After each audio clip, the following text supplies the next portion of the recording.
অন্নপূর্ণা ভাণ্ডারে যাদের আবেদন রিজেক্ট হয়েছিল, যাদের এনকোয়ারি প্রসেস রয়েছে, তাদের কিন্তু ভেরিফিকেশন শুরু হয়ে গিয়েছে। তো বর্তমানে কিভাবে ভেরিফিকেশন হচ্ছে, কি কি কাগজ জমা নেওয়া হচ্ছে, সমস্ত কিছু আমরা আজকের এই ভিডিওতে আলোচনা করব। তো অবশ্যই ভিডিওটি বেশি বেশি করে শেয়ার করে দিন, সকলে যাতে খবরটি জানতে পারে। আর এই ধরনের তথ্য আপডেটগুলো সবার আগে পেতে চ্যানেলটিকে সাবস্ক্রাইব করে রাখবেন। ফেসবুক থেকে যারা ভিডিওটি দেখছেন পেজটিকে ফলো করে রাখতে ভুলবেন না। আপনাদের এলাকায় কিভাবে ভেরিফিকেশন হচ্ছে অবশ্যই কিন্তু সেটা কমেন্ট করে জানিয়ে দেবেন। দেখুন, 4 তারিখে একটি নোটিশ প্রকাশ করা হয়েছিল, সেখানে কিন্তু বলা হয়েছিল 5 তারিখ থেকে ভেরিফিকেশন শুরু হবে এবং সেই ভেরিফিকেশন 7 দিনের মধ্যে কমপ্লিট করতে হবে। তো আজকে যথারীতি মঙ্গলবার, আজকে অফিস খুলেছে, সেই কারণে কিন্তু সাধারণ মানুষ অফিসে ভিড় করছে। আমি আপনাদেরকে কিছু ভিডিও ফুটেজও দেখাচ্ছি, দেখতে পাচ্ছেন একটা ভিডিও অফিসের আমি ছবি, সেখানে কিন্তু অনেক মেয়েরা যারা টাকা পাননি তারা কিন্তু হাজির হয়েছে। সেখানে কিন্তু মানে একটা বলতে পারেন ঝামেলার মতন পরিস্থিতি সৃষ্টি হয়েছে। এরকম আমরা বিভিন্ন ভিডিও অফিসের খবর আমরা পেয়েছি, প্রচুর মানুষ সেখানে গিয়ে উপস্থিত হয়েছে। এবার কি করা হচ্ছে, ভিডিও অফিসে সাধারণ মানুষ জমা হওয়ার ফলে না তাদের কাছ থেকে কী কী কাগজ নেওয়া হচ্ছে আমি বলছি। আপনারা যে অনলাইন আবেদন করেছিলেন তার যে রিসিপ্ট কপি, সেই প্রিন্ট আউটটা নেওয়া হচ্ছে, জেরক্স নেওয়া হচ্ছে, এবং আধার কার্ডের জেরক্স, ভোটার কার্ডের জেরক্স, ব্যাংকের পাসবইয়ের জেরক্স, এই ডকুমেন্টগুলো কিন্তু তারা নিচ্ছে। এবং ফ্যামিলি মেম্বার যতজন ছিল প্রত্যেকেরই কিন্তু এই ডকুমেন্টসগুলো তারা জমা নিয়ে রেখে দিচ্ছে, তারা এবার অফিস থেকে ভেরিফিকেশন করবে বলে। ঠিক আছে, এটুকুই আপাতত হচ্ছে। আর সরকারি নির্দেশে বলা হয়েছিল ভেরিফিকেশনটা মানে যেটা করা হবে সেটা প্রথমে পঞ্চায়েত লেভেলে বা পৌরসভা লেভেলে করা হবে।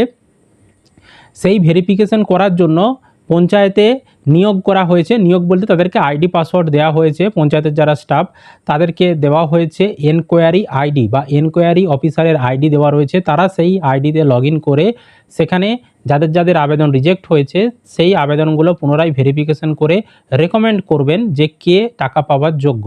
এবার রেকমেন্ড করার পর আপনার যে তথ্য বা আপনার যে নাম সেটা চলে যাবে ভেরিফাইং অফিসারের কাছে। এবার এই ভেরিফাইং অফিসারের আইডি বিডিও অফিসের যারা কর্মচারী তাদেরকে দেওয়া হয়েছে।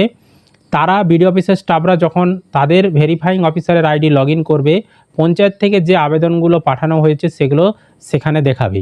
এবার পঞ্চায়েতের আবেদনগুলো ভেরিফিকেশন করে বিডিও থেকে ভেরিফাইং অফিসার তিনি ভেরিফিকেশন করে অ্যাপ্রুভড করে দেবেন।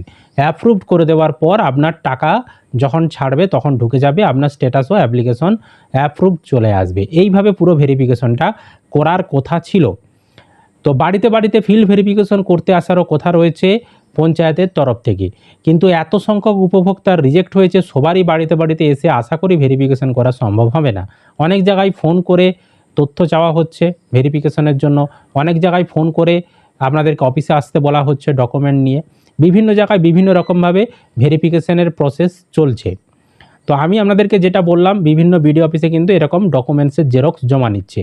তাহলে আপনার এখন বর্তমানে করণীয় কি, যদি আপনার রিজেক্ট হয়ে গিয়ে থাকে, এখন বর্তমানে স্ট্যাটাস যদি আন্ডার এনকোয়ারি থেকে থাকে কি করবেন।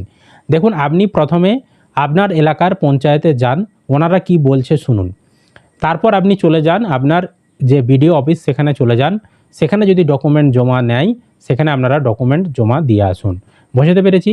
সব জায়গায় সমান নিয়ম নয়, বিভিন্ন জায়গায় বিভিন্ন রকমভাবে হচ্ছে। অনেক জায়গায় আবার তাদের বিডিও অফিস থেকে একটা করে ফর্ম প্রকাশ করেছে, সেই ফর্ম পূরণ করে তার সঙ্গে ডকুমেন্ট জমা করতে বলেছে।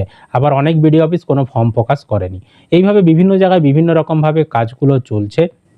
তাই আমি আপনাদেরকে পরামর্শ দেব যে আপনারা অতি অবশ্যই আপনাদের এলাকার পঞ্চায়েতে এবং বিডিও অফিসে যান, বা পৌরসভা এলাকার ক্ষেত্রে পৌরসভাতে আপনারা যান, গিয়ে ওনাদের কাছ থেকে জানুন ওনারা কিভাবে ভেরিফিকেশনটা করাবে। বোঝাতে পারলাম আপনাদেরকে আমি বিষয়টা? এভাবে কিন্তু হচ্ছে। আর সাধারণ মানুষ কিন্তু খুবই বিরক্ত, তারা ছোটাছুটি করছে, চারিদিকে হয়রানি হচ্ছে, কোথাও সঠিকভাবে কোনো ইনফরমেশন দিতে পারছে না, কোথাও এর সঠিক গাইডলাইন নেই যে 3টার বেশি রুম থাকলে যে টাকা পাবে না, তাদের যে রিজেক্ট করে দিয়েছে তাদের এখন ভেরিফিকেশন করার পর তাদের তো 3টা রুম আর 2টো রুম হয়ে যাবে না, তাদের তো 3টা রুমই থাকবে। ধরুন আমি বলছি, তাদের এনকোয়ারি করার পর তো আর 2টো রুম বা 1টা রুম হয়ে যাচ্ছে না, তাহলে তাদের তো আবার ফের রিজেক্ট করবে। তাহলে কি করা হবে? ওই 3টার বেশি রুম থাকলে তাদেরকে কি টাকা দিয়ে দেওয়া হবে? সঠিক কোনো গাইডলাইন নেই যে কোন কোন শর্তগুলো আপনারা ফুলফিল করলে টাকা পাবেন, কোন কোন শর্তগুলো ফুলফিল করলে টাকা পাবে না, তার কোনো পরিষ্কার গাইডলাইন এখন পর্যন্ত আসেনি। অফিসেও আসেনি, ওনারাও বলতে পারছেন না। তাই ওনারাও কিভাবে ভেরিফিকেশন করবে, কাদেরকে অ্যাপ্রুভ করবে, ওনারাও বলতে পারছেন না। আপাতত এখন কাগজ জমা নিয়ে রেখে দিচ্ছে। ওনাদের কাছেও খুব তাড়াতাড়ি এসওপি আসবে, মানে গাইডলাইন আসবে, তারপর ওনারা কিন্তু সমস্ত ভেরিফিকেশনগুলো করবে। 7 দিনের মধ্যে টাইম দেওয়া হয়েছে, ওই 7 দিনের মধ্যে সমস্ত কাজ কমপ্লিট করতে হবে। তারপরে কিন্তু আবারও 7 দিন পরে আপনাদেরকে টাকা পাঠানো হবে। যাদের যাদের অ্যাপ্রুভড হবে তারা কিন্তু টাকা পেয়ে যাবেন। বোঝাতে পারলাম? তো আপনাদের এলাকায় কি অভিজ্ঞতা, অবশ্যই সেটা কমেন্ট করে জানাবেন।